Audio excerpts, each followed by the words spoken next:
வெண்ணிலா ஒரு பக்கம் வந்து தற்கொலை பண்ணிக்க போக எல்லாரும் சேர்ந்து தடுத்து நிறுத்துறாங்க. வேறு வழி இல்லாமல் இப்போ விஜயுமே போலீஸ் இங்கே வர வச்சிடுறாங்க.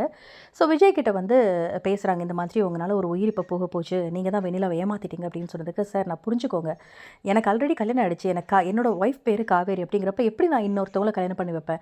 கல்யாணம் பண்ணிக்க முடியும், சட்டப்படி தப்பு இல்லையா? கட்டாய கல்யாணம் பண்ணி வைக்க பார்க்குறாங்க. எனக்கு அதுக்கு உண்மையிலே வந்து என்ன சொல்கிறதுனே தெரியல. படித்தவங்க தானே நீங்கள்லாம், இப்படி வந்து இன்னும் இப்போ பொண்டாட்டி இருக்கும்போது எப்படிங்க இன்னொரு கல்யாணம் பண்ண முடியும் அப்படின்னு சொல்லிட்டு விஜய் வந்து கேட்குறாரு. ஸோ இதனால் அங்கே இருக்கவங்க எல்லாருக்குமே வந்து ஒரு பக்கம் அதிர்ச்சி ஆகுது.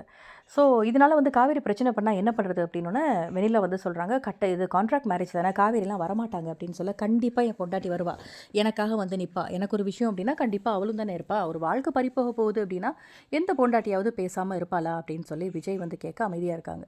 ஸோ கண்டிப்பாக நீங்கள் இவரை கட்டாயப்படுத்தி தான் கல்யாணம் பண்ணணும்னு நினச்சா உங்களை தான் நாங்கள் அரெஸ்ட் பண்ணுற மாதிரி வரும் அப்படின்னு போலீஸ் சொல்ல, இப்போ வந்து அன்பரசு பசுபதி தள்ளுறாரு. யோ என்னையா சொன்னோம், ஒழுங்காக போய் பேசியா அப்படின்னு சொல்லிட்டு முன்னாடி பிடிச்சி தள்ள, இப்போ வந்து அன்பரசு சொல்கிறாரு, நீங்கள் வந்து எங்களை அரெஸ்ட் பண்ணுறதுலாம் இருக்கட்டும் ஒரு பக்கம், விஜயை பற்றி உங்களுக்கு என்ன தெரியும்? விஜய் வந்து வெண்ணிலாவோட அம்மா அப்பா கல்யாணம் வந்து ஒத்துக்கல, விஜய்க்கும் வெண்ணிலாக்கான கல்யாணத்துக்கு வந்து தடையாக இருந்தாங்க அப்படின்னு சொல்லி விஜய் தான் கொலை பண்ண பார்த்தாரு அப்படின்னு உடனே விஜய்க்கு கோவம் வந்துடுது. என்னையா பேசுகிற நீ அப்படின்னு அடிக்க போகிறார் அன்பரசை வந்து விஜய்.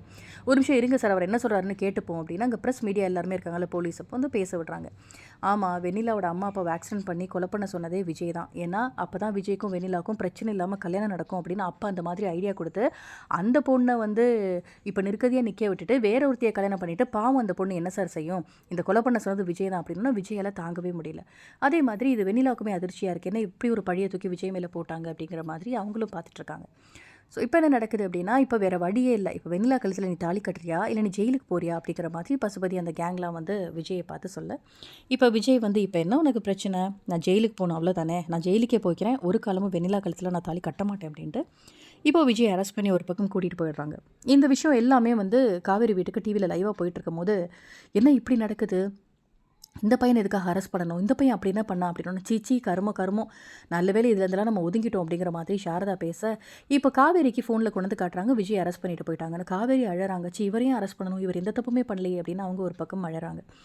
ஸோ அடுத்ததாக விஜய் அரெஸ்ட் பண்ணிட்டு போனதுக்கப்புறம் காவேரி நேராக வந்து பசுபதி வீட்டுக்கு போகிறாங்க. போன உடனே அந்த பக்கம் வந்து நம்ம வெண்ணிலாவுமே சொல்கிறாங்க, எதுக்காக இவ்வளோ பெரிய பேரை தூக்கி விஜய் மேலே போட்டிங்க அப்படின்னு சொல்ல, உடனே பசுபதி வந்து எங்களுக்கு வேறு வழி தெரியலமா, உனக்கு கல்யாணம் நடக்கணும் அப்படின்னா இப்படி ஒரு ட்விஸ்ட் வச்சா தான் வந்து உன் கழுத்தில் தாலி கட்டுவார் அப்படின்னு சொல்லிட்டு இருக்கும்போது காவேரி வந்து பயங்கரமாக திட்டுறாங்க. நன்றினா உனக்கு என்னென்னு தெரியுமா, நீ என்ன மாதிரி ஒரு நிலைமையிலேருந்து நான் உன்னை கூட்டிகிட்டு வந்தேன், வீட்டிலே வச்சு உனக்கு நல்லபடியாக வந்து எல்லா செலவும் பார்த்து உன்னை சரியாக்கி விட்டால் அதுக்கு நீ காட்டுற நன்றி கடனாச்சி, நீலாம் ஒரு பொம்பளையா அப்படின்னோடனே, இப்போ கூட ஒன்றும் கெட்டு போகல காவேரி, நீ ஒதுங்கிக்கோ, வெண்ணிலாக்கும் விஜய்க்கும் நான் கல்யாணம் பண்ணி வைக்கிறேன், விஜயை நானே வெளியில் எடுத்துடுறேன் அப்படின்னு வந்து பசுபதி சொல்ல, அது நடக்கவே நடக்காது, என் புருஷனை எப்படி வெளியில் கொண்டு வரணும்னு எனக்கு தெரியும் அப்படின்னு காவேரி பேசிட்டு போகிறாங்க. ஸோ அடுத்து என்ன நடக்க போகுது அப்படிங்கிறத பார்க்கலாம். இந்த வீடியோ பிடிச்சிருந்தால் லைக் பண்ணுங்கள், இந்த மாதிரி அப்டேட்க்கு நம்ம சேனலை சப்ஸ்கிரைப் பண்ணுங்கள். தேங்க்யூ.